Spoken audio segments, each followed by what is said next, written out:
Gen கதைகளில் அடுத்த கதை மெய் விளக்கு. சீடன் ஒருவன் உடனே புறப்பட வேண்டும் என்று சொன்னான். விடிந்த பிறகு போகலாமே என்று குரு சொன்னதையும் அவன் ஏற்கவில்லை. இருட்டு வேற கருக்கென்று இருந்தது. போக வேண்டிய பாதையோ காட்டு வழி. சீடனுக்கு கொஞ்சம் பயம் இருக்கத்தான் செய்தது. அது அவன் கண்களில் தெரிந்தது.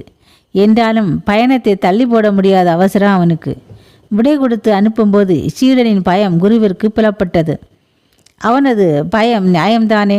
பயங்கரமான காட்டு வழியில் அவன் செல்ல வேண்டும். வானத்தில் நிலவும் இல்லை. என்ன செய்வான் பாவம் என்று குரு நினைத்தார். அதனால் குரு, சரியப்பா, நீ புறப்படு, ஒரு விளக்கை எடுத்து போ என்று சொல்லி ஒரு விளக்கை கொண்டு வர செய்து சீடனிடம் கொடுத்தார். சீடன் குருவின் கால்களில் விழுந்து வணங்கி நன்றி சொல்லி புறப்பட்டான். அவன் சில அடிகள் தூரம் போவதற்குள் நில்லப்பா என்றார் குரு. சீடன் நின்று திரும்பினான்.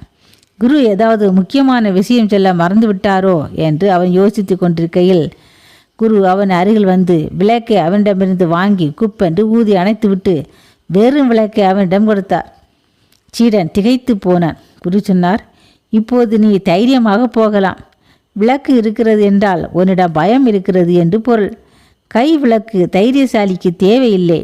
நீயே விளக்கு. உன் சொந்த ஒளி கொண்டு பயணம். இரவில் வெளிச்சங்கள் எப்போதும் உதவாது. போ, இருளில் உன் துணிவின் வெளிச்சத்தில் செல் என்றார். சீடனின் அக இருள் நீங்கியது.